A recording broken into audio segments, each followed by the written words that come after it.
excuse me. I'm sorry. I was just... Hey, it's okay. I didn't mean to scare you. I'm kind of lost. Lost?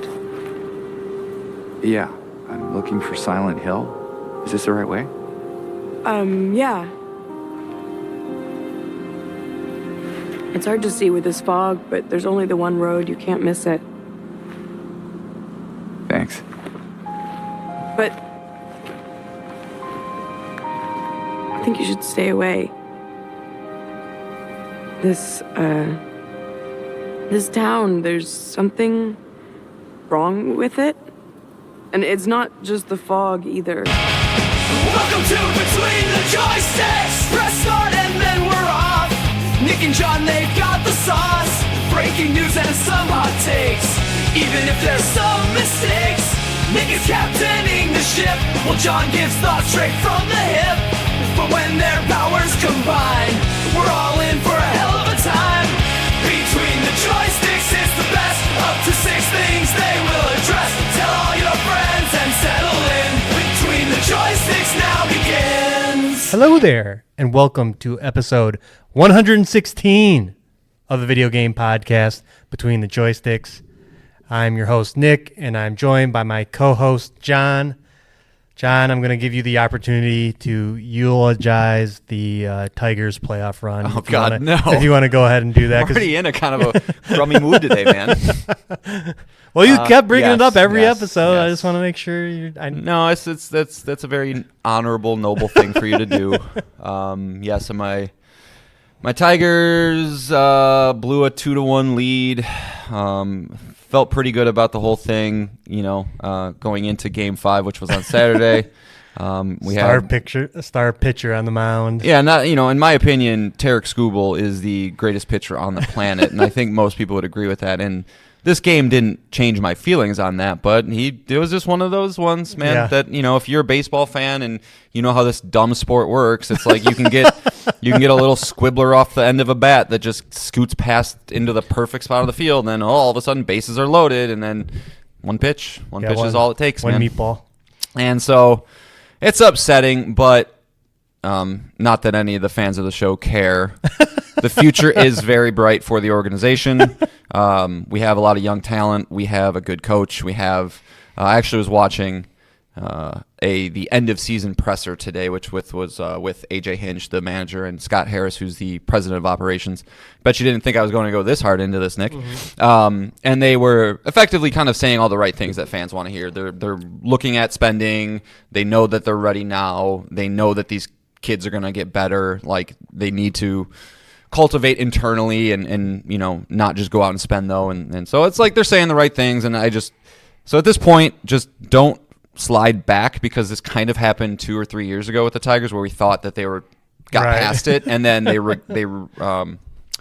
not retract, but they retrograded. I can't think of regressed. Thank you, regressed, and then here we are again. So I still love Tarek Skubal. I still love the Tigers. If you're a fan of any sport, really, dude, the last 4 teams sucks. that are left fucking suck, man. Yeah, they do. Like, sorry for anybody out there. I think somebody lives in California, I think, so maybe they're a Dodgers fan. I don't know. And the Dodgers are fine. I love Shohei Ohtani, but when you're not in one of these big markets, and just from a Midwesterner like Nick and I, we just get a little tired of New York and LA buying their way into everything. Right. And fuck the Guardians. So sorry if you're from Cleveland. So I don't want that. So baseball's effectively over for me, but it's okay. It's fine. Because we're going into the cold season here anyway, and that's time to get cozy and play some video games and watch some movies and just, not notice how gray and gloomy it is all the time. Exactly. All right. We'll pivot back into video games, John, but I don't know if this is going to make you feel better, because we're going to do a John trial. John is on trial again. It's been a while. John, do you have any idea what you're on trial for? For having a shitty co-host. Good comeback. No, what am I on trial for? John, when you're on this show, I want you to be honest with your opinions, and I want you, even if it might upset our listeners. Oh, I already know what it is. You do? Doki Doki? It is Doki Doki Literature Club. Okay. So I didn't realize I was about 10 minutes from the ending, and I finished it, and I was like, yeah, that game is not great. Granted, it's a small team, it's an independent game, but when you hold it up to other games that we're going to talk about later, like a Danganronpa, who's doing everything so much better than this game, I definitely at the end of that game was like, eh. Sure. But I let John know my feelings on it the next day, in which he said, I knew you would feel that way. I just did not want to say anything. Uh-huh. And so, John, how are you going to defend yourself? Well, what is your opening statement here? First off, you are Mr. You can't even you can't tell me how you feel about a thing. You can't tell me. You can't guide me or lead me into a thing before I've seen it or experienced it for myself. So I thought I was doing you a favor, but I guess not. No, I mean, I think it was one of those things. Like, truthfully, I want to say I played it probably 4 years ago, so I don't remember a lot of the specifics. I do remember getting through it and not having the urge to want to go for the platinum, which I kind of thought. I think it was like right in my platinum hunting days where I was like trying to get everything, right? So it does speak a little more volumes than it would now. But I do remember being like, I don't want to go fuck with the poems again, because you have to do those very specifically to get the right outcomes for the platinum. Yep. And I felt like I experienced what the shtick, quote unquote, of the game was. That being said, don't put words in my mouth. I think the game is good. I just think compared to, like you said, other things out there, it might get a little overshadowed now, but I do think it somehow fit in this weird niche where it got not mainstream popularity, but certainly a lot more popularity than something like a Danganronpa. And so it found its hands in a lot of people that might be like, this is so not my speed, right? And then doing the fourth wall breaking thing. I think I appreciate a unique product at the end of the day. Yeah, I'm sure if you got into this game and you hadn't experienced something like that, it would be like a novel idea. But I remember talking to you, shocking imagery would get to you, Yeah, and it's all about the twist. The first, I think you mentioned, I don't know if you mentioned on the show or in private, but like the first 2 hours are like, oh, this is just straight dating sim. Right, yeah. And that might have been part of the reason that it was like, I didn't want to go through that part of it again. Yeah. Maybe it's Jesse who really likes this one, right? He's the one who suggested it. Yeah. He had just played it in Platinum Day. Yeah, and so, maybe he's, just a little more in that world. I don't know. But, like, I think I would love to know if I played this before or after Danganronpa 1. I'm not sure. Because, like, after going through that, it's like, oh, no, I think it's after. I think it is, too. I think you played it, like, 2 years ago. Doki? Yeah. So you're saying I played it after? Yeah, I don't know. Yeah, I think that tracks because...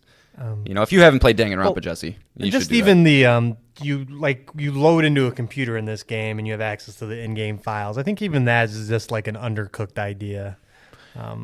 Yeah, I mean, keep in mind, I from what I've heard, when you play this game on PC, it feels a lot more organic because you actually do go into your computer's system files, right? Which is kind of cool in a sense where you have to go through folders and you have to go into the Doki Doki file and remove something, and so like. I think excuse me. I think it does play a tiny bit more into the meta on PC. Okay. I can see that. Which is also, I think, it got a decent amount of its popularity there. But, it's a game that at the end of the day, I'm happy I played it. But, yeah, I think the hype was a little too high for where I landed with it. But same here. Yeah. But that's right. I will give you all my opinions now, Nick. Don't hold back. Don't hold back on me. Like all that anime you're watching, don't hold back. I want you at your true self, your true power. Did you hear that there's rumors that there's a AAA Avatar Last Airbender game coming out? I know we've talked about it on the rumors. show. They officially announced it. Oh, did they? Yeah. Oh, okay. That was an official announcement. It probably won't be good still. So we'll see. And I don't remember it's Saber, isn't it? Mm-hmm. So AAA is the lowest form of AAA. Not that they're terrible top to bottom, but they're hit or miss type people. Right. They have a lot of games in the fire. So yeah. But that's all I got, John. So we can get into the show. All right, yeah, you got me fired up, man. Be ready. All right. Yeah, he's going to sling it my way now.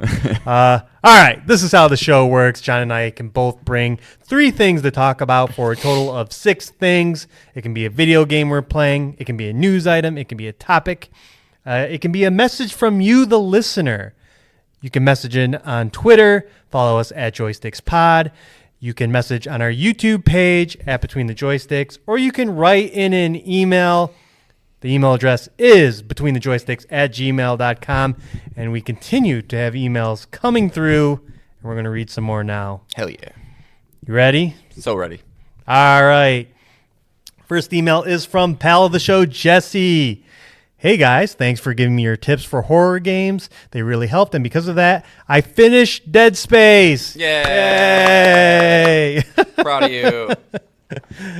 That's I know there's sound a little sarcasm there, but I'm genuinely happy that you finished And that was not planned by us both going, yay, at the same time. We did that organically. I'm excited for you because that's cool. one of the best horror games that we recommend here on the show. So following up, he said, I loved it. Everything from the Ishimura, the necromorphs, the weapons, the cult, combat, and story was all so good and played so well. I'm really glad I pushed through the fear to play it. The haptics and triggers also really helped with being immersed. I found it wasn't actually too scary. The most tense moments were with the hunter. Yeah, the hunter sucks. Mm-hmm.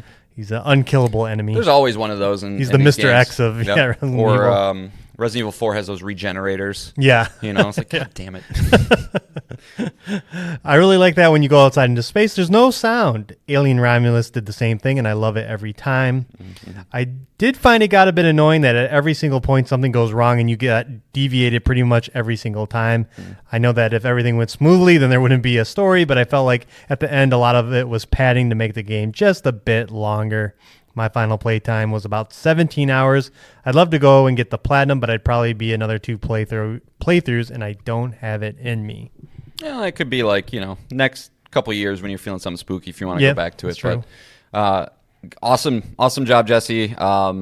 It's I don't know exactly how much of a quote unquote scaredy cat you are, but like that is something to pat yourself on the back about. Like I have a wife who I just can't get her to watch horror movies that I want or anything like that. I just don't do scared things. It's like, all right, well, cool, Same stepping here. outside of your comfort zone. That's great. So well done. And I agree with it. I remember playing through, especially the remake. And by I think there's 12 chapters. Like chapter 12, I was like, dude, this is annoying. I remember walking through some shit that made me slow. Have so much ammunition all of a sudden. It turns into like a third-person shooter. Yeah, you have basically an escort mission. And so towards the end of it, I remember like, all right, this is stupid. But the Ishimura is an all-time setting location. Necromorphs, all-time enemies. Plasma cutter, all-time gun. And it's just cool that you're just a sciencey engineer dude stuck in this horrible situation. So yeah. All right. Anyway, this leads into my question. With them announcing there won't be a Dead Space 2 remake, it left me a bit disappointed, but it's also really cool to see that Alien Isolation will finally get a sequel after 10 years. Maybe it'll push me to finish the first one. What other game sequels would you want to get remade, or have there been any canceled games that you were looking forward to?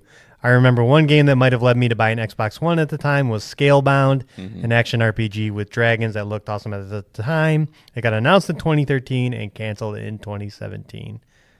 Looking forward to hearing your thoughts. That was the craziest thing about that one. It's like 4 years later. The time you would be expecting to see like release dates and shit. That was Platinum Games too. Yep.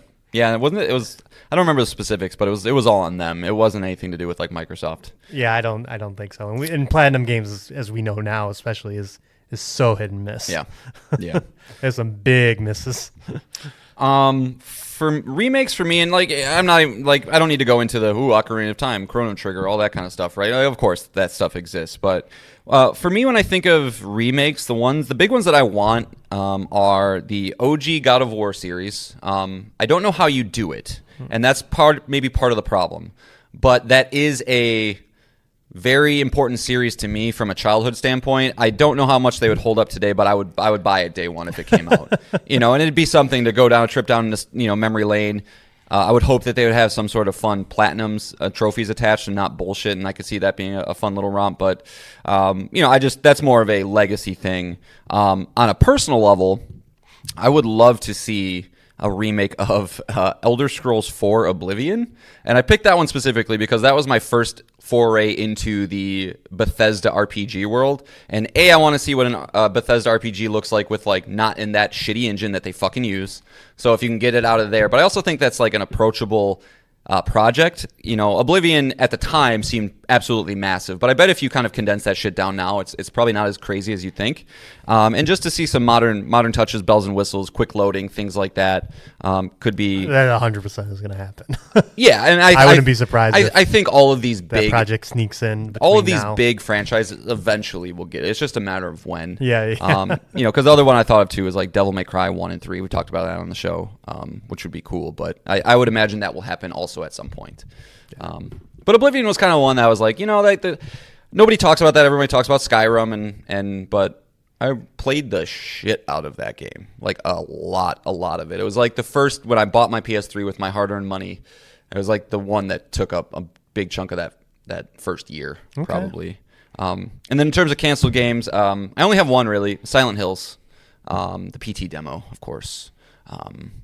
Just a cool, just the marriage of Guillermo del Toro, who is one of my favorite movie directors. I think he's got incredible vision, incredible ideas, married with Hideo Kojima in this setting that is already established. Could have been something special. And, that would have been wild.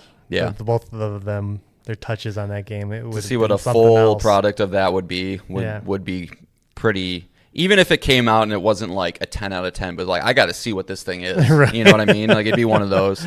But yeah. Well, given the pedigree, it would have been a high reviewed game For sure. But for canceled, I have Agent from Rockstar Games. Star Wars 1313. No, I don't have that What? one. I forget who was developing that, but I just know think it's Amy I Hennig. think it was internally at LucasArts. Okay. So I don't have much faith in that one. And this is not canceled, but I really fear for the Wonder Woman game from Monolith that we talked about last week. I'm really hoping they bring that together and that game comes out, because a Wonder Woman game set in the Amazon and which is their like fantasy island, and Greek gods would be in that too. So it would be very God of War original trilogy-ish. Yeah. I would love to see what just the next gen Nemesis system looks like. Right. Yeah. Would be cool. And those Lord of the Rings games are great. Like anybody who says otherwise, you probably just don't like a specific part about them, but like that's fine. But they're good games. So yeah. And then for remakes, I have Bully and Dino Crisis. I really want them to do something with the RE remakes and Dino Crisis. I think that would be fantastic. Yeah, Dino Crisis probably is more ripe for a remake, like cadence that Capcom likes to do more so than Devil May Cry. It's like because I really think 2 is such a monkey wrench into that. Like, I don't think if they took the time to remake 2, people wouldn't be excited. You could do a thing, be like, we're going to redo it and make it good, which would be cool. But like, or do you just skip it? You just be like, we're doing 1 and 3. We're doing 1, 3, whatever. I mean, look at Konami right now. We're just going to do Metal Gear 3 and Silent Hill 2. It's true. Yeah. That's true. But I feel like there's 3 Dino Crises? Crises? I think there's 2. Crises? I don't remember, but I never played those. no, I didn't either. But I just like the idea of like them with their current remake cadence. And then, as far as the sequels that aren't announced or not coming, I have Titanfall 3, a sequel to Beautiful Joe 2 from Capcom, and Portal 2 needs a sequel like stat. Yeah. Portal But 2. Valve doesn't do threes. Portal 3 would be so cool. What about Gunstar Heroes 2, man? A remake or a sequel to that would be phenomenal. But Treasure just exists. They don't actually do anything. It's a shell company for the Japanese Yakuza. Yeah, it's just one guy in a cubicle. But I don't have a funny joke. Otherwise, I'd try. I was going to try, but they would have fell flat. So yeah, and I am bummed that because to me personally, Dead Space 2 Yeah. is the better game. You're wrong, but that's fair. Whatever. The opening of Dead Space 2, Jesse, just look it up. Just look up the opening to Dead Space 2. It's freaking awesome. It's really wild. But that whole game is just lots of memorable moments in that. And if you ever find a way to play it, I won't spoil the big stuff. So, but yeah, there's so much going on in that game, and it improves in every way. It's just a little more linear than the first game is. You're kind of going from set piece to set piece in the second game. So. All right, ready to move on to the next email? Yeah. This comes from pal of the show, Freddie B. Really enjoyed the show last week, and thanks for reading my question. I'm honored to be a regular listener/questioner. My 2 cents on the Phil Spencer / Xbox thing. John brought up a great point that any other CEO in another industry would have been canned long ago after this many mistakes. I agree and think Phil should have been replaced a while ago, but I could see why Microsoft kept him on. He knows Xbox and is a video game guy who actually plays them, and he can justify his previous mistakes as trying things that didn't work out. This whole survey thing to me now screams of somebody completely out of touch, though, and should signal to Microsoft that it's gone past the point of trying something that didn't work out to now they just don't know what they're doing at all. Yeah, agreed. Yeah. Preach. Preach, Freddie. My question for you this week. I saw a funny Reddit meme this week that boiled down to what game did you force yourself to play because you spend money on it? So what's your guys's? I have one for each of you that you'll probably both be disappointed in me for. Final Fantasy 16 / Jedi Survivor. I really struggled with them both and just found myself not entirely enjoying either experience. Jedi was the better of the two, and I still platinumed it, but I think I'm throwing in the towel on Final Fantasy. That is sad. Yeah, it's sad, but I kind of get what you're coming from, or where you're coming from. Because after I read this question, obviously my brain starts thinking, what are my examples? Sean's a trickier one because he doesn't buy bad games. I typically don't, and I feel like I need a little caveat before I give my answers, like I do with everything. My answers are not necessarily games I dislike. But I think they're games that fell short of my expectations, at least my internal expectations. Okay. And completed them, would not have completed them were it not for the critical success that they maintained that I couldn't rationalize in my head. And I think also the amount paid for them is an answer to that. So the first one I thought of, and this was, again, a game I liked, but Tears of the Kingdom. This was a game, obviously sequel to IGN's #1 game of all time, so your expectations are as high as they can possibly be. People got their hands on it. They're like, this is the most incredible thing I've ever played. And I go, sick, I can't wait to do it. And I played it, and initially when I got all the skills and abilities, and you could, it's a engineering masterpiece what those people were able to do. But I found myself, every time I had to get into a scenario to build something crazy, I didn't want to do it.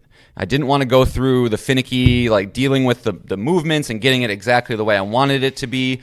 Because I am a time-sensitive gamer, it really started to eat at me that I was like, you're wasting time. What are you doing? This isn't even something you're getting a platinum trophy for. So that one I kind of felt like I had to force myself through despite its 97 review score. But the other ones that kind of triggered in my head, and it's funny you mentioned Final Fantasy 16, is because two other answers I think are Final Fantasy 13 and Final Fantasy 15. I've talked about it on the show. Final Fantasy 10 is the game that made me the gamer I am today. It was the first game I truly can be like, I love this. It might be my favorite game of all time. So obviously, when 11 got announced, I was like, boo. That's whatever. I can't even really deal with this. 12 comes out. It's great. Sweet. Return to form. And then so obviously I'm going to set my expectations pretty high for 13 and 15. 14 is getting ignored because, again, it's the online thing that I'm just inherently going to skip. But both of those games just did not do what 10 and 12 did for me, and I felt myself like, it'll come, it'll happen, we'll get there, and it just never really did for either of them. And I am honestly worried, cover your ears, Nick, about Rebirth being like kind of a similar thing, where it's not the quality of the game, it's simply the critical success and marrying my dumb brain with that, but also how long it is, how much there is to do. And then I feel like I'm going to get to this point where I just go, similarly to Cyberpunk, I'm not even going to bother. I'm not even going to bother seeing what makes this game truly special, which is the crevices and cracks, which I think you would agree with Cyberpunk. And then I walk away without the experience that I'd be like robbing myself. If that all makes sense. That's my dumb brain doing my dumb brain things, but Your Final Fantasy 13 is one that I forgot. Yeah, that's one that I finished. But the funny thing about Final Fantasy 13, like the best content was at the end. I know. Like it finally opened up and became like older Final Fantasies. You know, you had a world map that you're exploring and doing like bounties and stuff. But you had to slog, and I mean really slog to get to that point. Mm-hmm. And I'm with you. Did you ever play the sequels to that game? I think I tried 13.2, and it was just like, oh, this is, I don't know. I'm good.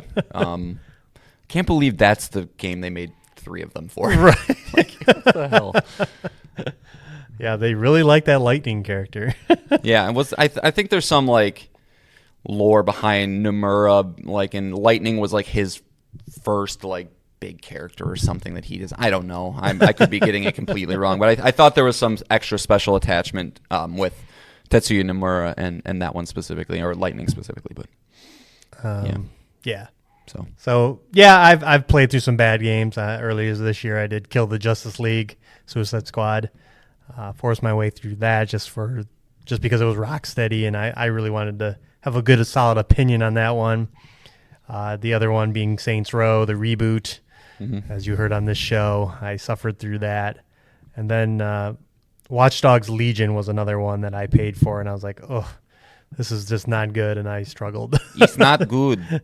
To get to the end there. But similar to John, I have 2 critical ones. And again, another one this year was our critical darlings. Rush, you bastard. Was Hi-Fi Rush. Yeah, I could not get through that game. I did not enjoy playing it, and that I'm in the minority apparently. Sorry. And the other is a big one is Baldur's Gate 3 is another one that I was in the final act and just said I'm done. Yeah. And I never went back. So it's a big commitment, man. And I still have Dragon's Dogma 2 that might end up on this list if I don't go back to it in a reasonable amount of time, but it's hard, man. You gotta be weirdly judicious with your time, and it's just like, what am I gonna spend my limited amount of time doing? Not something that I hate playing when there's plenty of other things to do. Right, and it sucks when like games really, really grab you, like Astrobot, and you're like, oh, I just cannot stop, and then you get this kind of void. And then you beat it in 3 days, and you're like, shit. Right. But that's a good question. I mean, it happens that everyone has taste, and we try to, go to these sites like OpenCritic and be like, wow, that's reviewing very well, and I probably would like that too. And then when you don't, you're like, what's wrong with me? Yeah, am I broken? But that's how I feel every time Rockstar games come out. No, that's me being silly. But I think then as again, John and I have been gaming for years. You kind of refine your taste, and you're usually much better at spotting those games that you're like, yeah, I can see it critically doing very well, but I have no interest in it. So it's always sad. I pride myself on my breadth of like music taste and movie taste, and so Outer Wilds is the perfect example of that one, where it's just like everybody, I love this game. Okay, I will too. Why don't I love this game? Why is it so horrible to move around in this ship? And why is it so obtuse? Yeah. So not gonna. That's another one. Yeah. Different strokes for different. That one I didn't put on the list because I think I spent $15 on it. So I was like, nah, I don't even care. Right. You know what I mean? Like I didn't have to worry about getting through it just because I spent money on it. But yeah. Yep. Good questions.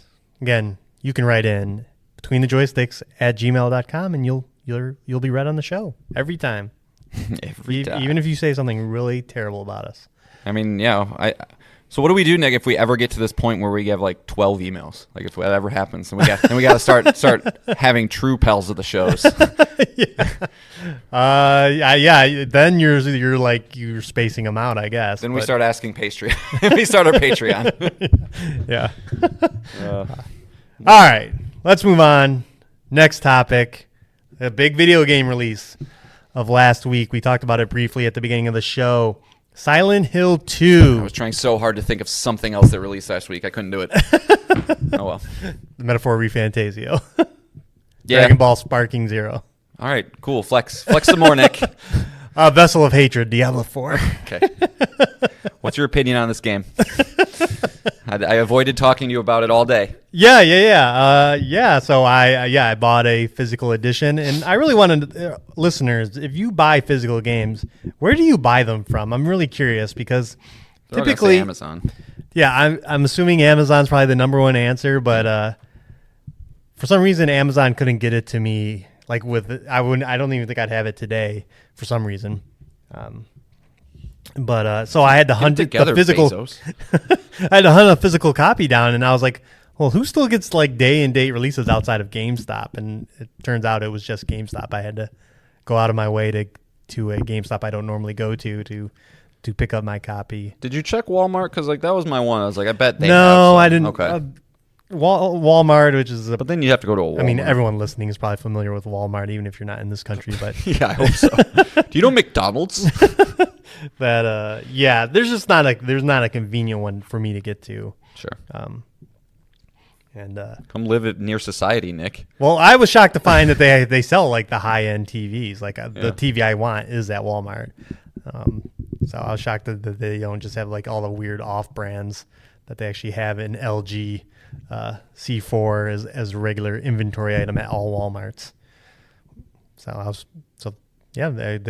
They probably do have it. Yeah. They're probably one of the biggest retailers for video games is Walmart. I think they are. I think I've like read that. But anyway, let's get into Silent Hill 2. Again, if you're a long-time listener to the show, you know John and I have no experience in this franchise. Never played the older games. Resident Evil fans through and through. I think we did have an episode titled Resident Evil versus Silent Hill, and I think we unanimously picked Resident Evil despite not having the... If we didn't, we have some explaining to do. well, without us having the experience of the Silent Hill games. And I've definitely been around them. I'm aware of them. I've seen probably seen one or two of the movies that they've had that have Sean Bean in them. I'm Sean Bean in them? Yeah, they do. I didn't know that. I think he is. He might be James Sunderland. He is Pyramid Head. So I'm familiar with Pyramid Head. I'm familiar with a lot of the aesthetics, the nurses and stuff, but I have never sat down and played a Silent Hill game. So as I give you my thoughts here, they're coming from someone that's fresh to the series, not someone who has played the original games or this game and is giving you their opinion on the changes. So let's get into it. Things that I like. The town of Silent Hill has a presence. Like it feels like it's alive and it's like watching you because a lot of freaky shit happens with just the town itself. Okay. And I really got to hand it to him for the opening. We just talked about the Dead Space 2 opening, and a lot of openings in video games are pretty bombastic. Resident Evil 2 starts with you getting ran by a car. The truck driver. The truck driver, But Silent Hill 2 just like kind of drops you in and just you're kind of slowly making your way up this long winding road to get to the town and just nothing happens. But it just builds on that kind of like tension. Mm-hmm. And even when you run into your first enemy of the game, it takes a while to get there. And I kind of appreciate not going the bombastic route of. Do you just smack them with like a 2x4? Yeah. Yeah.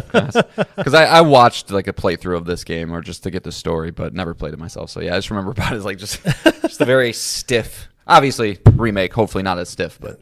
It's fine. It's serviceable. There's a trophy for beating this game with just melee combat. And you get a wood board. That's your first weapon in the game. And you're basically, all you have is swing, R2, and O to dodge. Fun. And speaking more of the tone of the game is, I think if you compare the two franchises, from my little experience, Resident Evil is very. It's more, and I don't want to say this disparaging, even though John will take this as disparaging.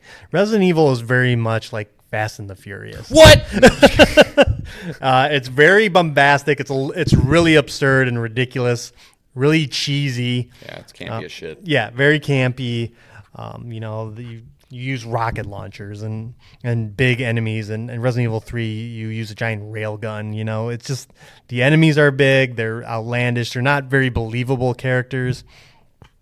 But my time in Silent Hill, and I'm assuming I'm halfway through the game.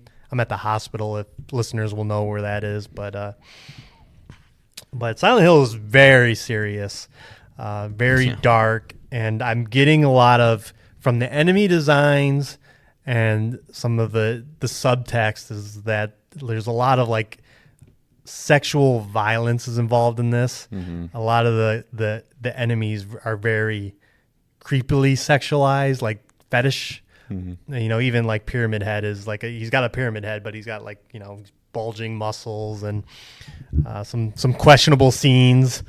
So it's very serious and dark, and I'm kind of appreciating that so far. Even the sparse encounters with other human beings are very sad. Is there still that shitty little kid? Yeah, I've seen that. Okay.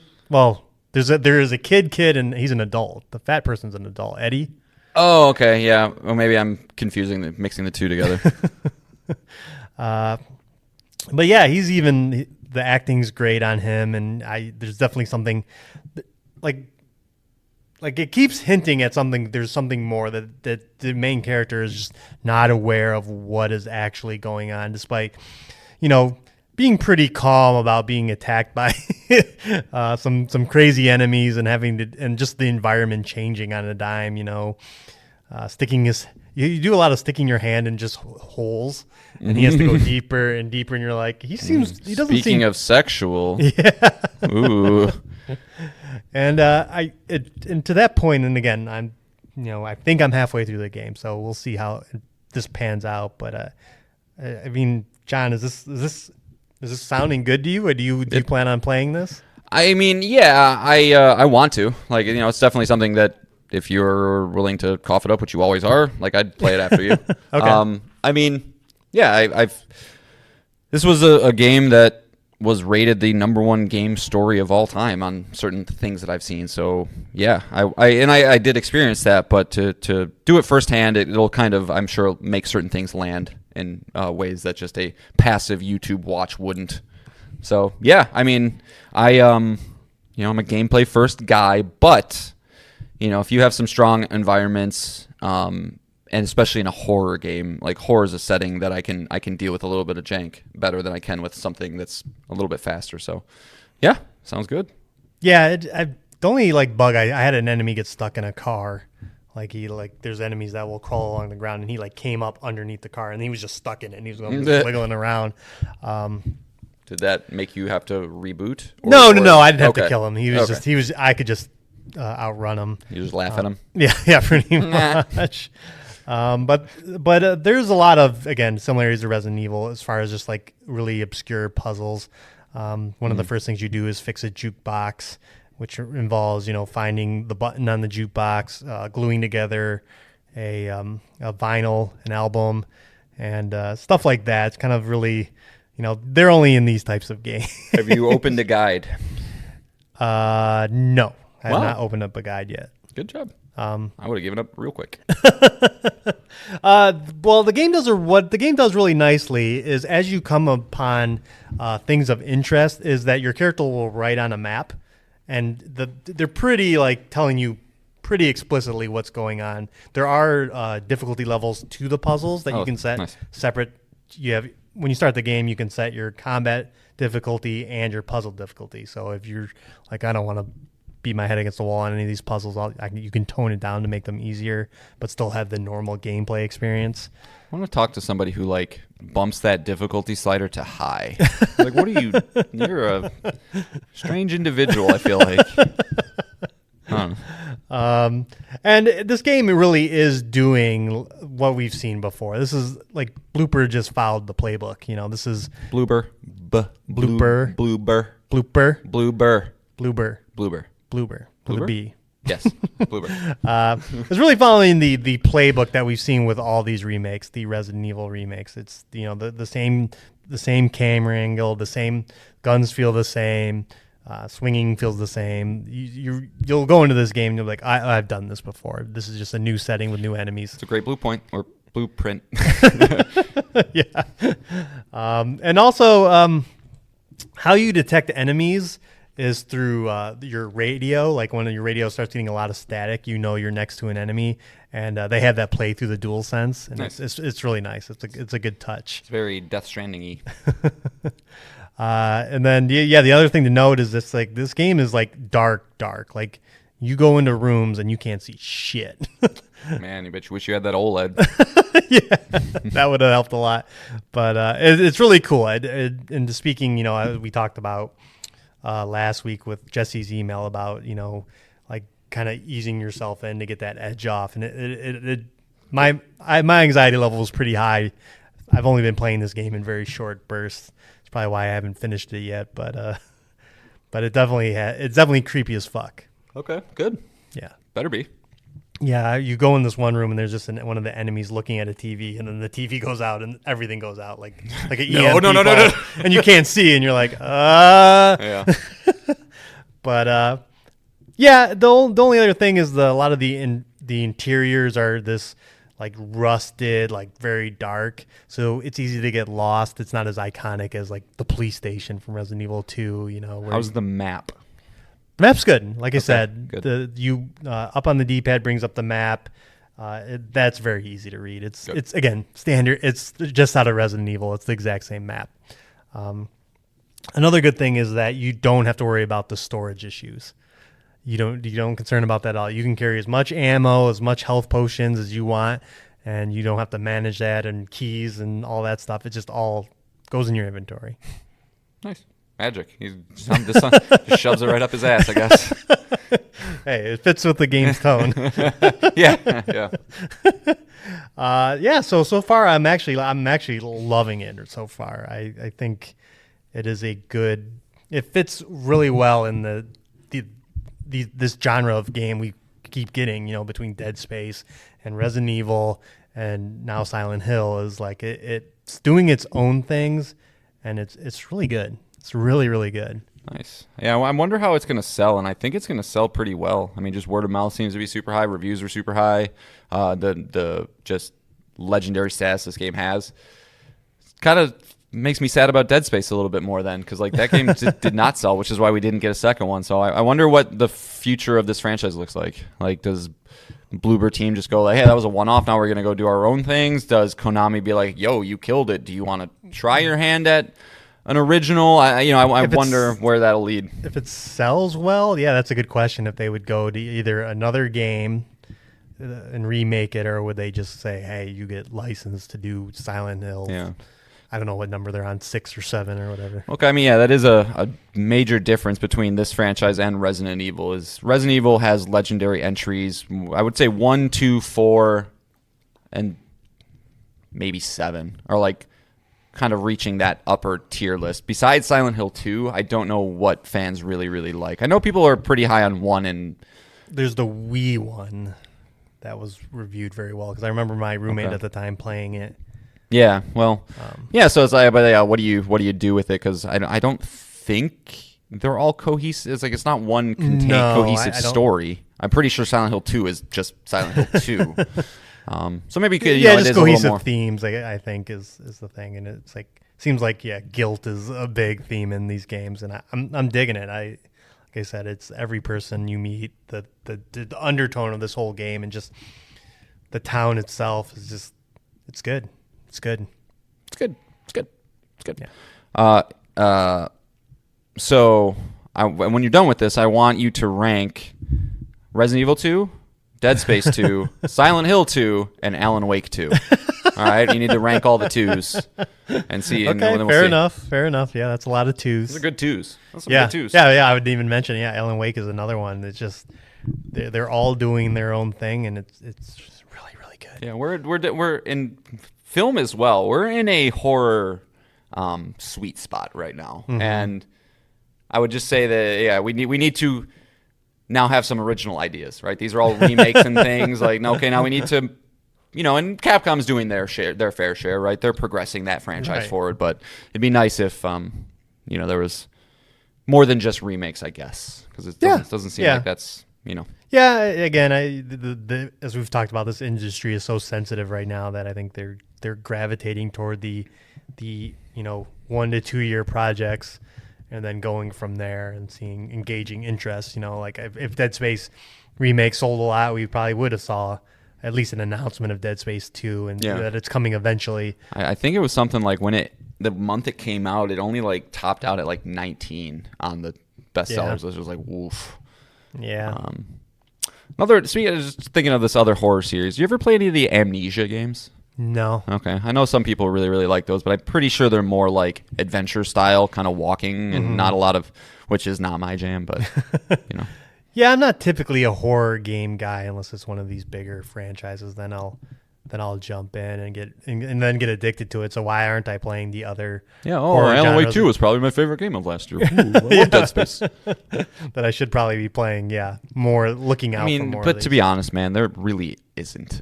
Like when you start to get beyond the big horror franchises, then you start to talk about what like Outlast and Amnesia and Fatal Frame and like these more niche kind of things, which they can be cool, but never got as big. It's not going to scratch the same itch, right? But right. So all right. Well, so I plan on beating it and bringing it next week. We'll see if I decide to play it again. I know it is a game of multiple endings. Oh yeah. It is a game. The trophies will require more than one playthrough. If I decide to go for a platinum, you're gonna do a melee run. Well, I mean, if you put it on easy difficulty, it might be probably too bad. Might not be too bad. But especially if you know where to go. Okay, gotta go do this. Gotta go do this. Put this together. Go do that. Go do this. Go do this. Not so bad. And I think one of the trophies is beating it. No, maybe I'm getting it confused with another game. Resident Evil has the time one. Yeah, this one might have the time one too, but I'm getting it confused because I was looking at the Tomb Raider remastered trilogy, and it has it beating all 3 games under 10 hours. So developers, nobody likes that shit. Nobody. I feel like developers almost do that to be like, bet you can't beat my time, and then just put some arbitrary thing in there. It's like, come on. They're usually pretty forgiving. I mean, you got the one for Stray. Yeah, I didn't like it, though. I didn't want to have to do that. But if the reviews weren't enough, I'm strongly recommending this. If you're looking for, you don't got Dead Space 2, but Silent Hill 2. There you go. We're gonna make a man out of you, Jesse. Just kidding. I hope you're not sensitive. All right, are we good? Or you got any other thoughts? No. I mean, no. I'll look forward to seeing what the full review is, because the things you're picking up on are pretty. It's good you're picking up on those, and I'll be curious to see when you're done with it, just how you process all of it. Yeah, and I know I think they redid all the voice acting for this, and it's all phenomenal. I think as opposed to we no Ada controversy for this game. I looked it up. Sean Bean does appear to play the lead. It is not James Sunderland in the movie though. It's like Chris De Silva. Okay. And Rose is the wife, right? In Silent Hill 2, no. No, what's the wife? Mary. Oh, okay, well, so they changed the name. Okay. I'm guessing it's probably the same premise though. But I might have to. Maybe after I finish this game, I check out those movies. 6.5. That's not bad. No, the first movie I remember being reviewed well. I just remember Pyramid Head takes somebody and rips their entire skin off. He just goes. De-gloves him real quick. Yeah. Nice. I remember that was in the movie. De-gloving. What a thing. But want to have a podcast about de-gloving? No. Me either. I probably will have it beat by. Well, we'll talk more about in teases about. We might have to take a week off here, so by next episode for sure, I'll probably have it done. Cool. All right. Next up, I'm bringing a book. I don't think we've ever had a book on the show. Gross. Who reads? But this book is video game related. Jason Schreier, who we've talked about a lot in this show as investigative journalist of Bloomberg. This is his third book. Best in the biz. Behind his first book, Blood, Sweat, and Pixels. And then his other book, Press Reset, and now he has a third book called Play Nice: The Rise and Fall and Future of Blizzard Entertainment. And again, just getting this out there, I'm obviously a big Jason Schreier fan. I think not only can he call himself a video game journalist and that be an accurate title. That I like his opinion on video games. He beats a lot of games. Like he'll probably have Metaphor ReFantazio beat in the next few weeks, which is like he does that on. So he's not just not covering the industry. He's playing a lot of the games, and I respect that as well. Most importantly, he's a big I Think You Should Leave fan. So yeah, he likes I Think You Should Leave. You got that. And he gives no fucks, man. He will shut down every internet troll really fast. He really goes after them. So I'm a big fan. So I know that going into this here. And, Blizzard, what's to say about them? Started in 1991, kind of changed the world with franchises like Diablo, StarCraft, World of Warcraft, Hearthstone, Overwatch, every franchise turned into a big one. Yeah, kind of one of the industry leaders. And I'm going to start here, John. How would you rank Blizzard? If would they, in your opinion, be? Are you tired, John? You're giving me a look. No, I don't know if you're going to like my answer, but well, I'm going to frame it because I know personally you wouldn't rank them very high. Right. But if you were to say top 10 developers by impact on the gaming industry, would you put Blizzard up there? Absolutely. I mean, I would go as far as saying that Blizzard may have the best 10-year stretch of any developer in history. Like they're that level. The only ones I'd put up there, maybe like Nintendo or Rockstar maybe, but Valve, yeah, but they're of that caliber. I mean, World of Warcraft alone changed the world, but when you rope in StarCraft and Diablo and Overwatch and Hearthstone, yeah, dude, like they are who we thought they are who we thought they were. That's a football reference. I don't know nobody knows. Nobody gets that.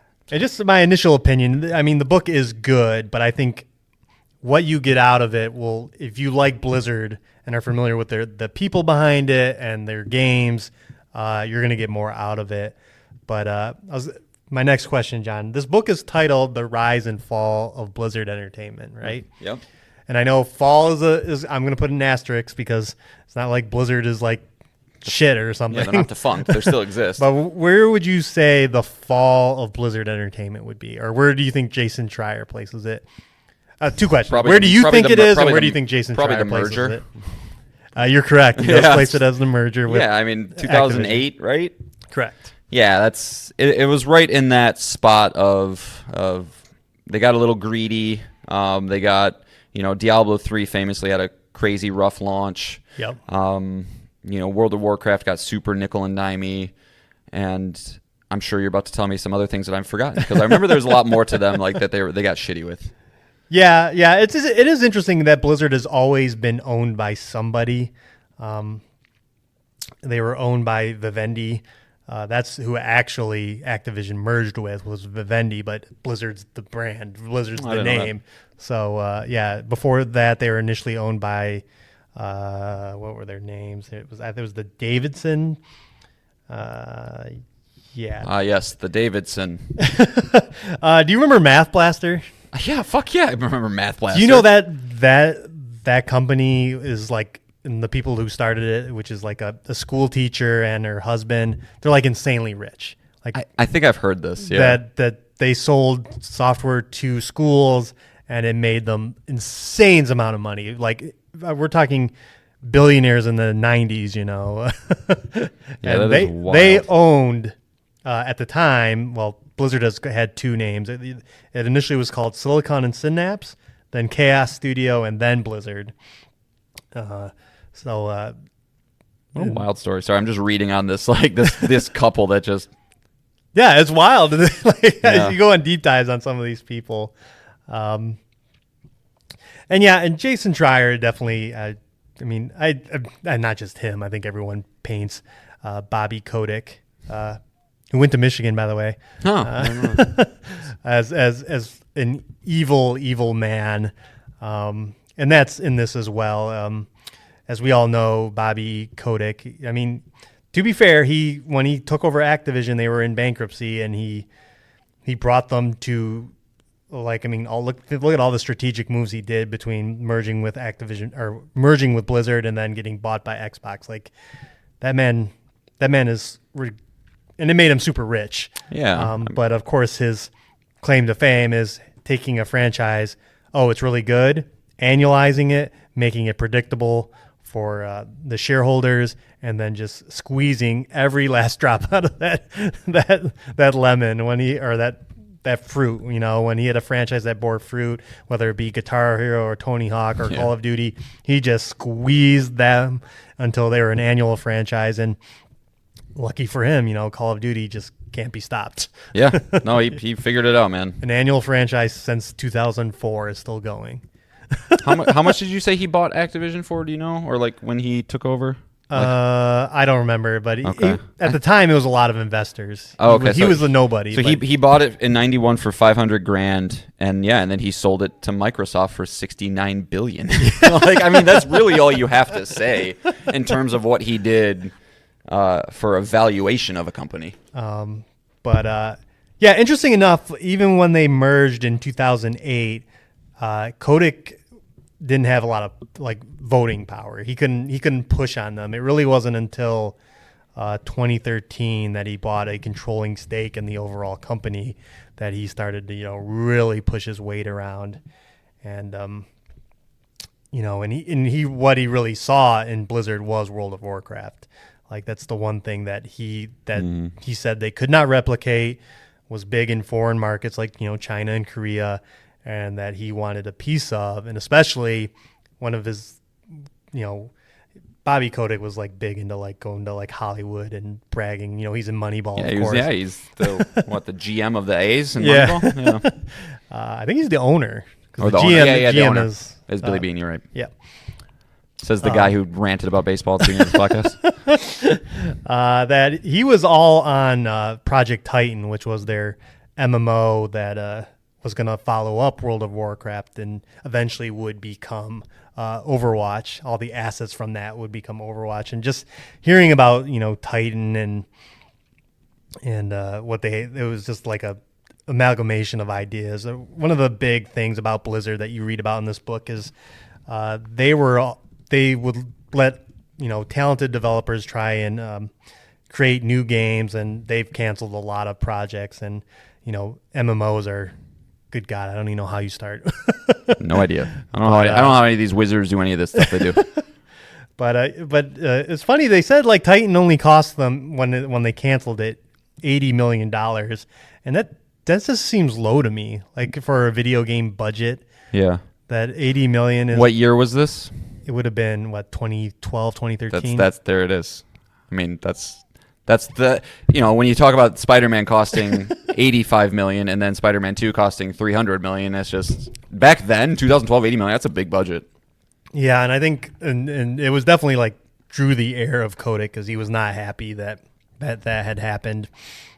And of course Kodak's big thing was to try and push them to get things out, just like Call of Duty. That he wanted a World of Warcraft expansion every year, and expansions to all their games every year. And his solution to that was always throw more bodies on that. But they would always be like, well, that just makes things more complicated. You can't just throw bodies at a project and it all magically works. You have to. It's hard to control a 400-person staff to make an expansion every year. Mm-hmm. But that's what he wanted. But sticking with Kotick, one of the funnier stories is like when they pitched Overwatch to all the Activision executives. The other executives were kind of down on Overwatch, but Bobby Kotick loved it. He was just enamored with all the character designs, specifically Torbjorn. He's like, there's no one in video games like this. And if you know who Torbjorn is, he's like, who's Torbjorn? He's a dwarf-looking character. He looks just like a fantasy dwarf. He's really not that. Yeah, I saw that guy in Deep Rock Galactic. What are you talking about? Yeah.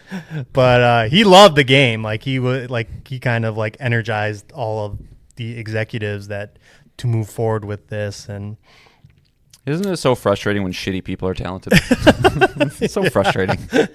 And he was a big part of Overwatch League 2 as well. He loved that idea too, that these owners of NFL and NBA teams could license for $20 million an Overwatch team.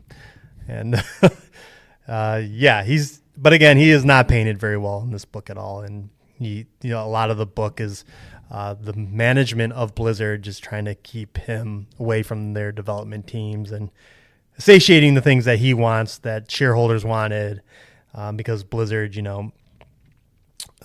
ran at their own pace. When it comes out, it comes out, and it obviously showed with their products, right? But the book is kind of like it gets really in the weeds of like things that are just not interesting. We know like the story of these successes, and I wish there was more time spent on the individuals themselves and how they got there. Like Overwatch and Hearthstone, the two games that I have the biggest connection to, are just a chapter each. Yeah. And even still, it is amazing that sometimes games get made and that people kind of look down on these things. Like Hearthstone was like, they took everyone to work on World of Warcraft, and then they brought everyone back to it, and they were going to cancel it until they did a demo in front of the whole office, and they're like, well, we just greenlit this game, and it kind of like a lot of the history of this studio was like, video game crunch is touched on a lot, where people are living at the office or sleeping at the office and doing 10-hour days. Blizzard crunch, I think, was 10 a.m. to 10 p.m. you would work. Yeah. And some people work more than that. Actually, one of the anecdotes in the book, you know who Adam Weir is, right? No. The writer of The Martian. Oh yeah. He worked at Blizzard. Really? Yeah, in the late 90s, and the crunch, he couldn't do it. Like he was like, I can't work like this. Interesting. Because again, a lot of like crunch culture is not that it's required. It's required in quotes, because when your coworkers see you leaving and clocking out on time, and managers, it's like, well, you're not up for promotion. You don't care about this job. You don't care about us. And so, I used to be a banker. Yeah. I know all about that one. Yeah. Rise and grind, baby. Rise and grind. And even like you think we would get some salacious stories about things, but it really is just like, the drinking in the office, and they once had a full-on brawl late at night in the office between two guys that broke a door and knocked over desks and stuff like that. But there isn't anything really crazy. It's just, it's just wild to think, like, again, a lot of these stories are just, three guys in a small little office, and then it blows up and it blows up, and they find the right people and the right creative talent to constantly release just industry-changing video games over and over again for a very long period of time. Those are always really interesting stories where you look at like a massive company and just how they get, Amazon being a classic one, right? Like Bezos used to sell books out of his parents' garage or something, and then it turned into what it is. Or, even I won't say, the company we work for, right? Start super, super simple foundations, right? It's always really exciting and cool. I will say, like with that book, or with video game, I've never really read a video game book, and maybe it's time I do. But I have the inkling that it would be very much dependent upon the projects, right? Yeah. Like if you make a Nier Automata book and a Hades book, and like I'm all in. But like I don't want to read about the development process of StarCraft, right? You know what I mean? And I'm not, right. So that's why I kind of led that. It's like his previous books have covered games like Stardew Valley, and which is a really interesting story, because again, that's a one guy making a video game, and how does one guy do all the work on a video game? That's it's a little more common now, but unreal. It's crazy to read. Like he has a girlfriend, now wife at the time, just standing by while he's making zero money and doing the music, the art, and the programming of a video game, Smart and lady. not know if it's gonna hit. But another interesting anecdote is that after Diablo 3, the next Diablo game was going to be a roguelike. And it was going to be a third person, similar to like a Returnal, and it was going to have Arkham-style combat. Who shot this down? Who said no? It just never coalesced. Yeah, they canceled it. Well, let's make a card game instead. God. Sounds great. Yeah. For me. And yeah, that's interesting to think of. And then just how much talent has left the studio. And, going back to the fall of Blizzard, I really don't think 2008 I would consider the fall because, they had Hearthstone and Overwatch coming, and those would be gigantic successes, each of them. But it is funny that my two favorite games from Blizzard probably weren't great for them as a company culture because they were live service games, and that kind of led them to, you have we got to update World of Warcraft every year. We got to update Hearthstone every year, and multiple expansions, Overwatch, new heroes, new maps, new all this stuff. And it's just this constant cadence that, when Naughty Dog was going to do, their big factions game, that was going to happen to them, and that that wouldn't have been great. No. Even if we liked factions, John and I would much rather have Uncharted 5 or Last of Us 3. Yeah. That is, I've never really thought of it from that angle. It's like, let's say Factions came out, was incredibly successful. Yeah, every single game from that point on after, it's going to have some DNA of that. Yeah. Or Naughty Dog would just be the Last of Us faction studio. Yeah. And that's no good either. No, he's no good. But that very likely could have happened. So I do kind of think the fall of Blizzard personally is really like 2017 to like now. Just because they lost their president in 2018, and that's when more Activision executives started kind of filling in all these roles. That's when All Ben the sexual Brode, harassment stuff came out. Yeah, that was 2021. Jeff Kaplan, the lead on Overwatch, left in 2021. Ben Brode, 2017, where they just started, bleeding talent to all these other studios. That Blizzard is kind of on the fall. Not to say that, and again, I put fall in quotes because they had Diablo 4 last year and reviewed well, and the expansion this year reviewed well, and I don't know if the expansion for World of Warcraft reviewed well this year or not, but it does. Yeah, the trajectory does still seem like, after Overwatch 2 and whatever mess that was. Yeah, they had that. It seems like they are a studio. Heroes of the Storm failed during that time period. The whole Blitzchung thing. I don't know if you were familiar with the whole situation with Hong Kong. That was in this era. And the whole cancellation of their whole entire esports leagues, like overnight. Just on social media. That was a big deal. I think that was 2018. Like, there's just a lot of grim, dark things that have happened. That's what it was. It just seemed like it was like a good couple years where Blizzard was in the news cycle quarterly, and it was always bad. Right. It was always something negative.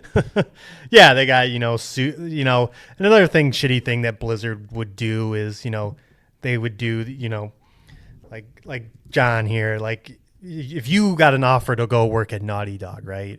You would, and they would pay you less, right? Because you're probably well, I'm making less money here, but I'm working for Naughty Dog. I'm working for this company that I love, or if you went to work for Supergiant, you would take a pay cut if it meant, and Blizzard was the same way. They're like, well, you're working for Blizzard. The Prestige is working on Blizzard games, so we don't pay you as much as these other companies, which is why Blizzard really hated Riot Games. Because they came out with League of Legends and they kind of beat, this team that does similar games to the punch on the Dota formula, but then they started poaching all their talented people. We'll pay you $40,000 more. Oh, okay. That's exactly it. Yeah, they people were getting $40,000 to $50,000 more to go work at Riot, and Blizzard didn't like that. And in fact, there's been a lot of turmoil as far as QA testers, developers, all that stuff, just not getting paid as much at Blizzard as other places. You know what I say to that? Sucks to suck. Sorry. Yeah, I'm about 50 pages from the end, which is just leading up to obviously what we know now, the Bobby Kodak's murder by Jason Schreier. Leading up to the acquisition by Microsoft and Xbox, and now that what is the future of Blizzard under this banner, and I'm kind of curious. There's a lot of that, right? And a lot of legendary teams right now just kind of have their futures up in the air. BioWare, Blizzard, some other ones. Rocksteady. Yeah, there you go. I was like, I know there's other ones. Rocksteady, so yeah. We'll see. I don't know. Yeah, it feels, and this is just a pure gut check, it feels like they will never reclaim what they once were. They will never go away.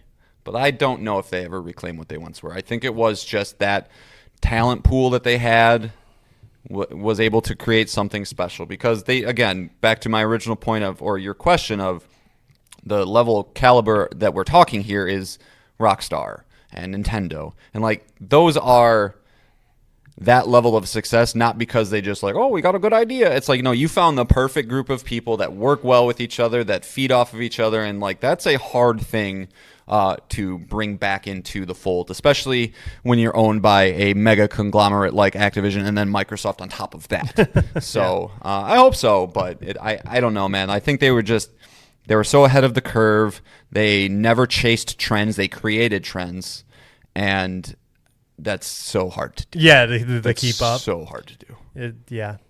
But it'll be interesting if they ever. I like that line I just had. They didn't chase trends. They created trends. Yeah, that is a good line. Yeah, it'll be interesting because one of our complaints about Microsoft is studio management, and again, Blizzard doesn't really work well with being managed. They kind of release games when they want to, but Xbox is also needs video games to come out. But Blizzard is primarily PC, and again, they have 3 live service games they got to constantly update. So Diablo 4 will probably be around for quite a while. I imagine we'll get another expansion and another expansion. Yeah, I wonder. Yeah, because Diablo 3 was what? It was like a 10 years between 3 and 4? Yeah, I think so. Yeah, okay. Well, whatever, yeah. And then they had, Reaper of Souls, that expansion for Diablo 3. Right. That gave you the Crusader class. And do they ever visit, StarCraft again and stuff like that? But I don't know. They have the IPs. It's just, whatever the next World of Warcraft is or whatever their next big game is, I don't know. We don't know. No, and kind of going back to, I just don't think the talent is there to maybe Microsoft can be like, hey, we're going to take some people over here because we have so many individual developers, but you start doing that kind of stuff and you lose that sauce. You lose the special sauce. Yeah, I wonder if, and they can always, now that things have changed, maybe they get people to come back, but they all started their own studios now. Well, and can't use the we're going to underpay you because we're Blizzard anymore, so better be able to open up the checkbook. Yeah, so it'll be interesting, but I think it'll be quiet as far as I don't see like a new game coming from them anytime soon. So I was going to ask you, they don't have any. Sorry, yawning while I'm talking. They don't have anything currently announced, right? Besides like just probably expansions or something. Yeah, I mean they announced the 3 World of Warcraft expansions. Like the next 3 years are all. I did check, by the way. The last one got an 84 this year, so yeah, they're still good. Yeah. So I don't know. I don't know what if it'd be cool if other people get to play with their IPs. Maybe if we get the StarCraft Ghost that we never got or something like that. If that is kind of the interesting area where now that Microsoft owns all these IPs is will they start exploring them and expanding them with other studios. It'd be cool if people weren't so protective of IP. I get it. Like I get that you establish an IP, you have to protect it like it's the Holy Bible. But there's so many cool crossover things that could potentially be if people were a little more lenient with that. But so it sounds like not as good as his Blood, Sweat, and Pixels, but a little bit better than his other one? Press Reset. Right. Yeah, I would say it's a mix of those games or mix of those books. Is like when you're talking about the creative process with the games you like, it's up there. But when you get into the nitty gritty of Bobby Kotick, like do I need to know his whole backstory? No. but it's a good read. Like I said, I'm just about toward the end, but I do recommend it. Well, and Schreier, keep being you. You're actually a real one out there. There's not many of you. So cool, man.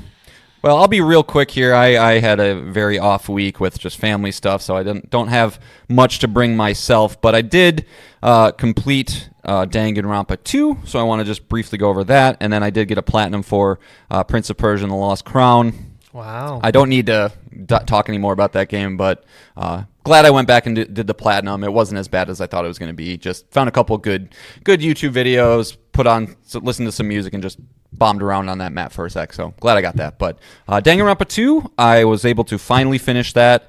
I looked at my clock because this is the Danganronpa 1 and 2 package, and Right. I played a little bit of 1, but I beat it on an individual file somewhere.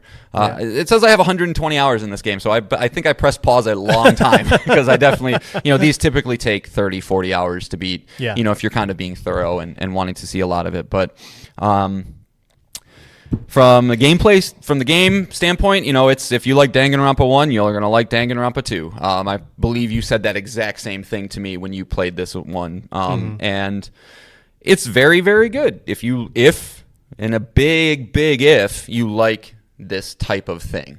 And visual novel through and through. You're kind of have a static image. You can move a cursor around, click on different things, uncover the different aspects of the murder, all that good stuff. But where the game really shines is its character work. Its voice acting is really, really good. That's something that I didn't really kind of pick up on until I was like kind of halfway through. I was like, you know what? Like, these are all incredibly unique characters with very different voice acting. Lots of emotion and raising voices, lowering voices, being empathetic, being sad, being happy. Does all that stuff really, really well, which you need to do if you're going after a completely narrative experience. But, kind of what we mentioned earlier, this series really shines, though, with its off-the-wallness, its zaniness. You look at a screenshot of it, it's going to be wackadoo just because it looks like, the most anime shit you've ever seen, and it is, and that's part of why you go into these games. But I think the writing is better than it needs to be.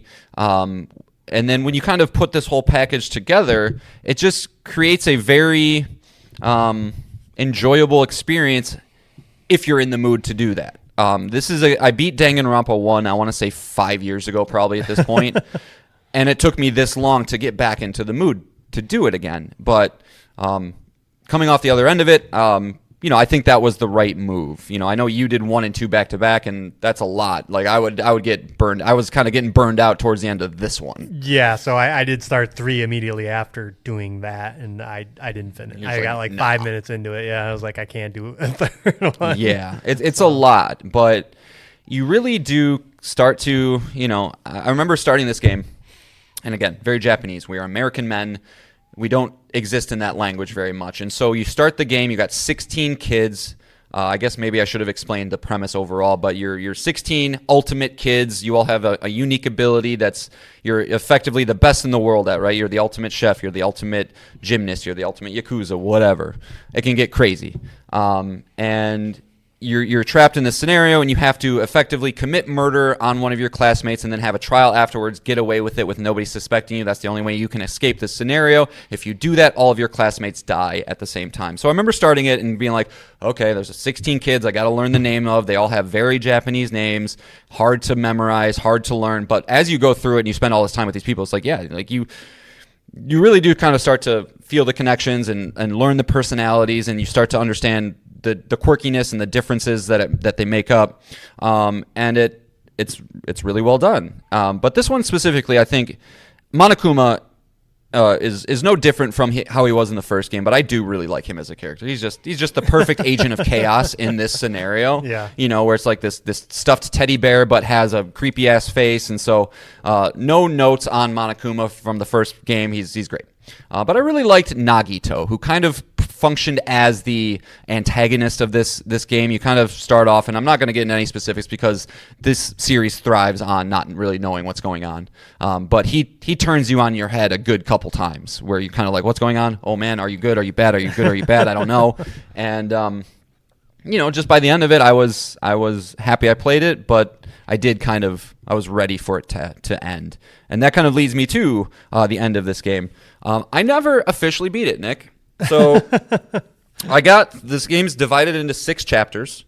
The first 5 chapters are your standard trials, and then something happens, and you go through one more chapter. Well, I got to that last chapter, different location, and you have to kind of go floor by floor by floor until you get to the last floor, and then you kind of get hit with the last trial. Well, I got to that point 3 different times, and Monokuma would go through his little spiel, and then he would stop talking, and then his character model would just kind of sit there and bounce. And like he has more to say, but he doesn't say anything. Right. And I'm just like, okay, so I know it's not frozen, right? It's still moving.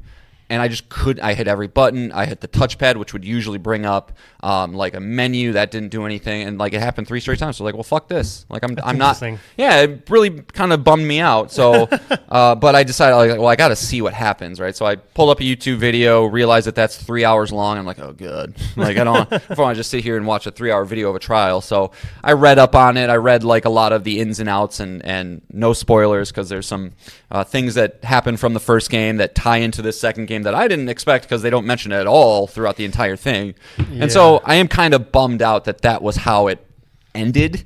But all in all, if you are a fan of high Japanese things, I don't know how else better to say that, with a narrative experience that is light on gameplay but has good characters that kind of keep you invested. There were genuine moments here where I was like, I just got to know what happens next. Like this is like what I thought was going on is not what was happening, and who you thought was the culprit is not, and so it does that incredibly well. So for all that together, it's an 8 out of 10.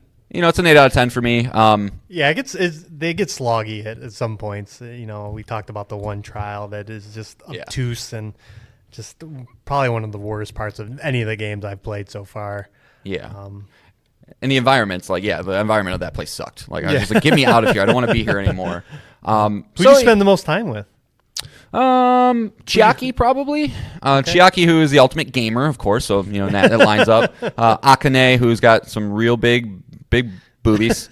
That's also, kind of a thing with these kind of games. Yeah, every game has one. But I think I spent a decent amount of time with those two, and I hated the purple-haired dude, Kazu, whatever. He's like the ultimate mechanic. He was annoying. It was kind of a lot of Chiaki and Akane, honestly. The boys didn't. I don't know. There's no boys I wanted to hang out with. Nekamaru was pretty funny. Like he was just a silly, like a most ridiculous character. Or it's like I remember my introduction to him. He's just like, I just got to take a nice long shit, and it's like, what? Who are you? See, he's like the ultimate trainer, I think. So it's like he's like big muscly guy, but then he just keeps talking about shitting. I don't know. It's weird.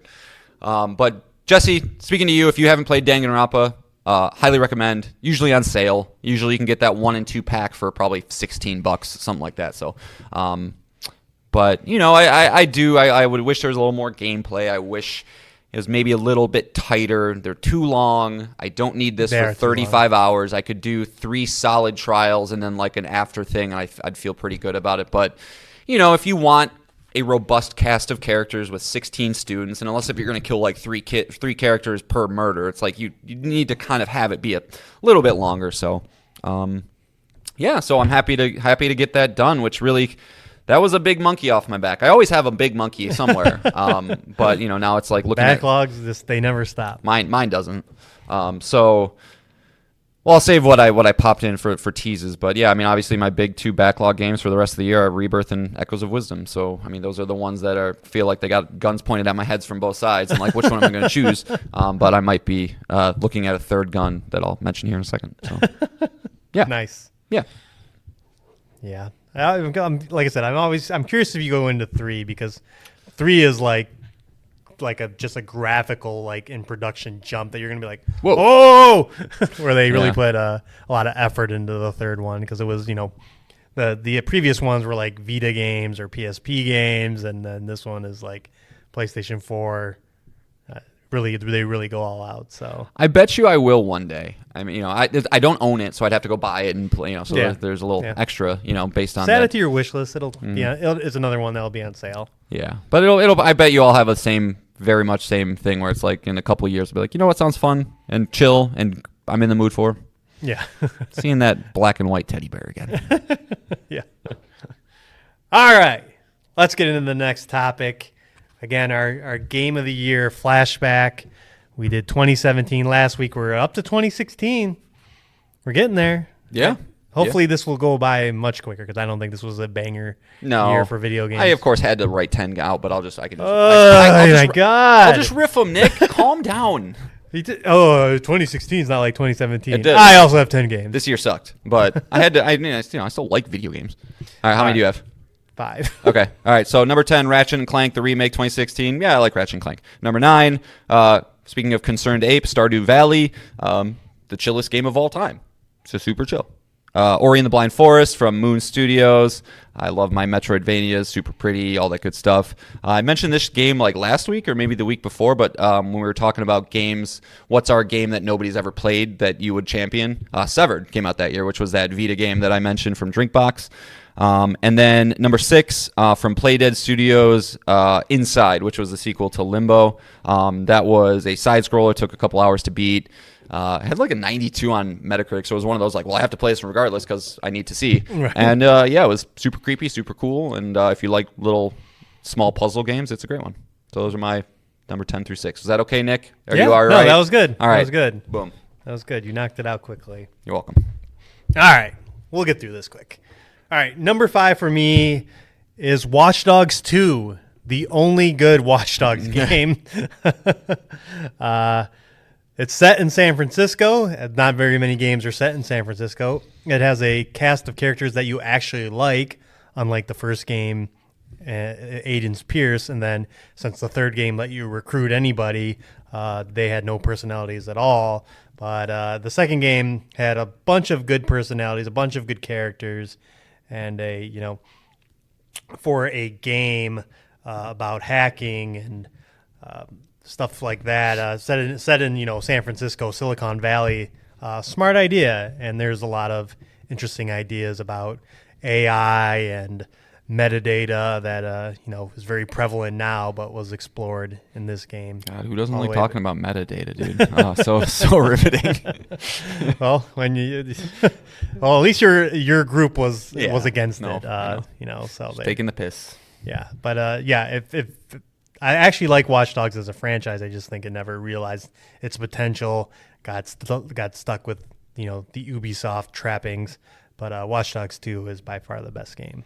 Something I've realized about you is if you infuse tech with people, it's a special thing for you. Obviously, Cyberpunk being the big one, but you just love your techie stuff. It's good. Yeah. All right, my number 5, and you would think this would be a little bit higher, but maybe it's a game I've been meaning to go back and play again, but maybe I just wasn't really in the mood, which is weird for me. But Dark Souls 3 from my beloved FromSoft. It's very, very good. It's Dark Souls.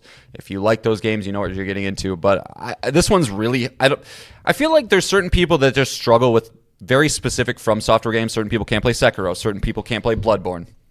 Dark Souls 3 was like by far the hardest one for me for some reason. So I just remember beating my head against the wall a lot. But it had some the boss fights, the setting, all that stuff that you would come to expect. Top notch, but I feel like I should go back and play through it again because I think I was just kind of in a weird space at that time. I don't know what I was doing in 2016. I think I was hating life at Avis Car Rental and getting ready to become a banker. So, yeah, maybe not my best time. But, Dark Souls 3. Okay. Good stuff. All right. My number 4 is Firewatch, a game that came from Campo Santo. A walking simulator, basically, but told a story, I believe. Man, where were you at in this? Wyoming. Yes, thank you. You play as Henry who takes a job there after his wife gets dementia, and just a good, I don't know, that's like a 3-hour game. Mm-hmm.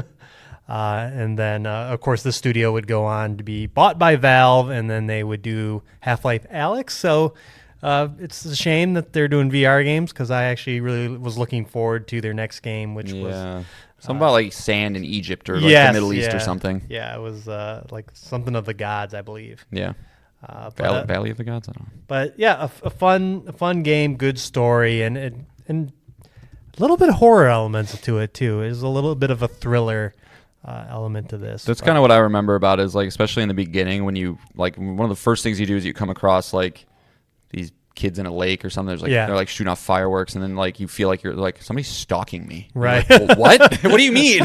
Yeah. So- But you're in a national park getting stalked. Yeah. And you live in a Firewatch tower, which is just a wild job. Yeah, I'm a dream job. Oh man, I mean, I love my national park. Wyoming is gorgeous if you like big empty areas. Yeah. All right, for my number 4, Doom 2016. My number 3. Nice. Really reinvigorated a franchise, a legendary franchise that I think a lot of people thought was long dead, no fault of its own, but it was just a shooter franchise from the early days. And for what it did with this franchise and really reinvigorated, it's probably the only other example that I would compare with like the God of War reboot with what they did with the franchise and bring it into the modern age and make it even better. But balls to the walls, man, from top to bottom. Incredible soundtrack if you like heavy metal, big riffs. Just, when you play video games, you want, especially if you're a dude, you just want to shoot demons in the face with a shotgun. And that's Glory kills, man. Yeah, and that's what this game is. I mean, One of our most stuff. anticipated next year. yeah. Is the third game in this trilogy. So Did you ever play Eternal? no, I skipped it. Okay. But I'm excited about the next one, the Dark Age. Yeah. All right, you can go. Cause Oh, sure. So number 3, this was a weird one. Didn't really think it would be this high, but Super Hot, which came to PSVR. There's a couple big VR games, obviously, that I really, really liked. Beat Saber, this one, and Astrobot. But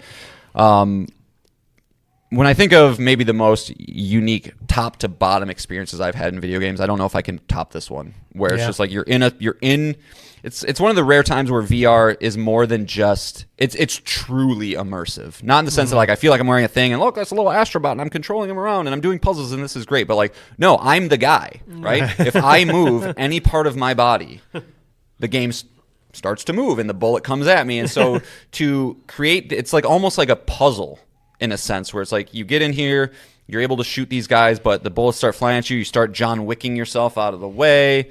You can deflect bullets with different things. You can take guns out of the enemy's hands and turn around and blast them in the face. It's just, the graphics are as basic as you can possibly imagine, but the physics at play, it's one of those dream VR games. It's a game that exists on a flat screen. I've never played it that way. I know people have, and people are like, yeah, it's great. And I'm like, I can't even imagine how this game would function with a controller. But like in VR, it's so fun. It's really, really, really fun. I do recommend it to anybody who has access to a VR set. You have to at least try it once. It's good stuff. Yeah, it looks cool. I wish I've never played it, but I think you can just play it on console. You can. That's what I'm saying, though. It's like, I mean, on a flat screen with the controller, you're going to lose everything. That's like, true. Everything. It won't be the same. No. The first time, because they don't really give you a lot of instructions in the game, but the first time I remember, the guys are moving towards you super slow. They're shooting at you, and if you don't really figure it out or get it done quick enough, they're going to be up in your face. And I remember a guy pointing a gun in my face, and I was like, ah! And then I just reached my hand out, and I took it from him. And I'm like, oh! And I just turned around and shoot him in the face. And it was, one of those, special moments. Fun. Yeah. All right. My number 2, speaking of Bobby Kotick, one of his most infamous blow-ups was with Infinity Ward, and when he kicked out Vince Zampella and Jason West, the guys who stewarded Call of Duty Modern Warfare. Those are some big names. And then those two would go on to start Respawn Entertainment, the studio that made Jedi Survivor that Freddie's not a big fan of. But okay, they also did another franchise, and that was Titanfall. And Titanfall 2 is an amazing video game. Not only does it have this great multiplayer mode where you get kind of this fuck yeah moment when you call in your bot and you get to get into mech combat, but it had one of the best first-person single-player campaigns in a video game, including a wild level where you're going into different timelines and bouncing in and out of them. It's incredible. And this game is highly overlooked because it was, it released in October, I think 2 weeks or a week before the next Battlefield game. I'm pretty sure it was sandwiched between Call of Duty and Battlefield. Yeah. What are you doing? Yeah, and it was published by Electronic Arts, who does Battlefield. So I don't know why everyone decided on this date, but it's an incredible video game. The multiplayer is top notch. I really want a Titanfall 3, which is why I was thinking about it when we talked about our topic earlier. Yeah. That was my second favorite game of the year. Yeah, I'm it's not typically my jam, but like this, it probably is the best competitive first-person shooter. Like, if you're into those, like I had a buddy who got super into it with the wall running and the physics and the like he was so good at just keeping his momentum going. Yep. And I just looked at that and go, no, I don't want to do that. That looks insane. Fair enough. That one single player level, it's pretty iconic at this point. It's a good pick. My number 2, probably the lowest reviewed game that I will ever have this high on a list like this, but I loved the game. I played so much of it. I platinumed it. It was it was probably the first game that I platinumed that like I'm addicted to platinums, because like I couldn't not get it, and that's from Housemarque, Alien Nation. Which is kind of a follow-up to Dead Nation, which is a twin-stick shooter they made a couple years previous, but kind of refined it a little bit. But, it's a top-down twin-stick shooter where you can choose of one of 3 classes, your tank, your fast guy, or your middle. It's a standard in that regard. But just what I always preach about on the show, perfect controls, everything you wanted to do, they would do. Fun trophy system, obviously. Like there was one trophy where you have to get to a level 30 character without dying once, which is a very hard thing to do. But once you learn the game, it's not too bad as long as you're kind of methodical with it. But I would sit there and I would just try again until I finally did it. But it's gorgeous. If you like those arcadey style games, I've always wanted to go through, and because you can co-op campaign it with somebody. I've always wanted to go through and do that with somebody. But I was going to tell a story of when I got my PlayStation, and my friend group at the time already had PlayStations. I was like, let's get an indie game and play together. And he picked this one, so I have it, but then he never wanted to play it. So I never touched it. That'd be fun. Yeah, no, that was a great pick. Your friend's an idiot for not playing with you. I know. All right. Do you have one left? Yeah, I have my number 1. Okay, same one. Gotta be. It gotta be? It's gotta be. Oh boy, what do you got? Uncharted 4. Oh, I don't know. What are you doing? I forgot about it because I didn't play it that year because I didn't have a PlayStation in 2016. Okay, well I'm gonna talk first then. Uncharted 4. How do you not have Uncharted 4? Okay. Yeah, that is a glaring omission. I forget because a lot of these games I didn't play that year. So. Right, because So are you when you're doing these lists? Are you just looking through your trophies? Is that what you're doing? I'm just curious. No. I actually I have a profile on Giant Bomb where I used to track this. I used to do my game of the year for each year. You got to go to OpenCritic and at least search by put the year in so you can at least see it all written out. Yes, Uncharted 4 is amazing. Okay. So right. that would probably be my number 2. Okay. Well, this one just real quick. Did Hearthstone come out this year? No. Okay. Whatever. Sorry. Squirrel. It gets so hard talking about Naughty Dog games and and Insomniac games on the show because we've done it so much now. So I don't want to beat the fucking drum. But this was a big deal.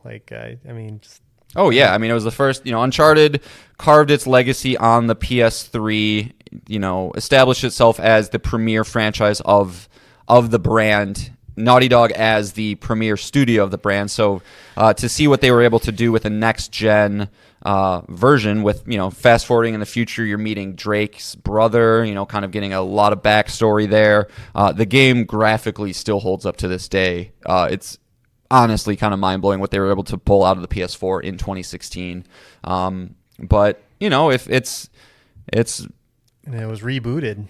Amy Hennig was originally making it, and then the Last of Us guys, Neil Druckmann, that small guy, and I forget the other guy's name. Bruce Staley. Yes, yeah, good grab, yeah. Would reboot this game, and Yeah, but I mean, who Incredible. would fucking grapple hook or whip or something into this Play thing? Crash Bandicoot in it. Yeah, you can play Crash Bandicoot. It kind of introduced this like open zone thing that they like to do when you get the Jeep and like it's all gorgeous. I think you're on Madagascar, something like that. But it's just if you like Indiana Jones, if you like adventure, if you just like witty, charming protagonists and side characters, like what isn't there to love? I honestly hate that I've already beaten these games 3 times because I feel like, I should go back and play them again, but it's just a waste at this point. I think I've only beaten Uncharted 4 twice, though. The other ones I've beaten 3. So, yeah, Wow. it's great. I like it. I like Uncharted. Not the movies was okay. It was fine, but the game's pretty good. Where's my Uncharted 5? Where's my Cassie Drake game? It's coming eventually. Better. All right. My number 1, speaking of play nice, is Overwatch. Oh. It came out in 2016. Where's your disc? It's snapped in Shattered in half. That would come much later. But this won Game of the Year that year. Just one of the things Blizzard does great is characters, right? There's so many iconic individuals, and I remember when they showed this game off for the first time with its Pixar-esque trailer showing off Tracer and Winston fighting off against the Widowmaker, that this was something really special. And and what really got me, though, was when I finally got to play the game, is that it didn't rely on how good I was at a shooter. I could play characters where that wasn't my role. I could play a Reinhardt and manage a shield and block for my team members who are better shooters. Or I could play a healer like Mercy and amp up the damage and revive my teammates. Or Torbjorn, I could set up a conveniently placed turret and let it do all the work. This game was super addicting, from the art style, the music, the play of the game. Like every match ended on a sports replay of a cool play, and I always loved to be in there. And just a game that animated well, and just what Overwatch could have been, What Concord could have been. You know what I'm saying? Yeah, all the magic that Overwatch has, Concord did not. 8 years too late. But I love that game. I have so many hours in it. I probably spent way too much money on loot boxes. One of the negative things of that game. But I was obsessed with costumes I could not see on myself. So Stupid. But an amazing game, and from the ashes of a failed MMO project that they came up with a hero shooter. It's pretty wild. Bobby Kotick, man. He knows something. Yeah, he saw something here, and he's right. I there's not a cast of characters that are more wild and animate so greatly that is full display of what Blizzard does best, and probably their last big moment. Yeah.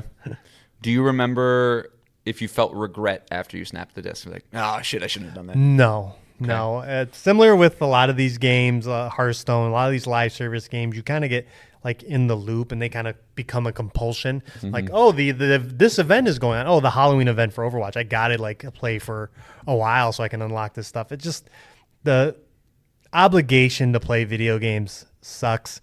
And I've said it on this show. And no offense to people who like to play live service games, but I feel like it's a giant waste of time. Mm-hmm.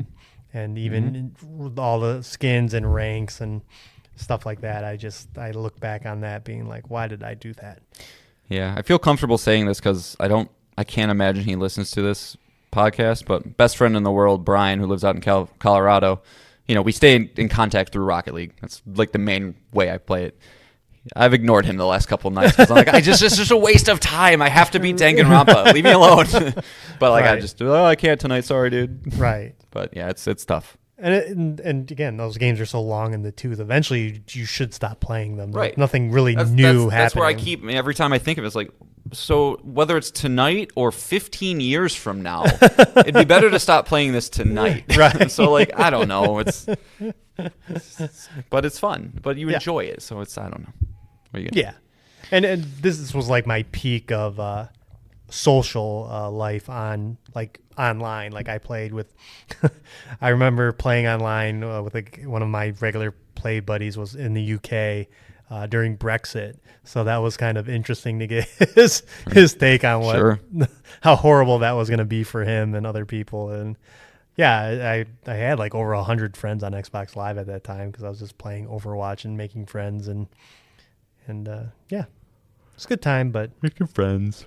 yeah, Being cool. online buddies, but not doing so much of that anymore. That time has passed. No, we're old grizzled men. Yeah. Get off my lawn. It's poop again.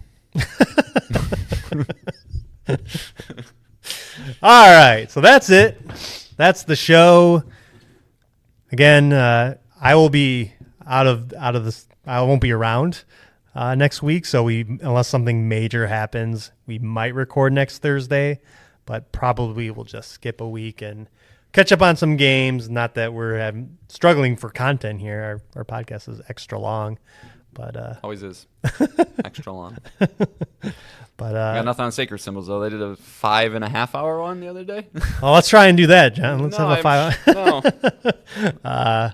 But yeah, I think for myself, it's catching up on Silent Hill 2. There is a Xbox partner preview October 17th, 1 p.m. Eastern time, where they're going to show off some third-party games, including Alan Wake 2's next expansion, Like a Dragon, Pirate Yakuza in Hawaii, and they say multiple world premieres. So maybe we'll get some games for next year to get excited about. But Mina the Hollow. yeah, or release dates for Hollow Knight and Mina the Hollower and other games that. That'd be such a weird place to. Yeah, no.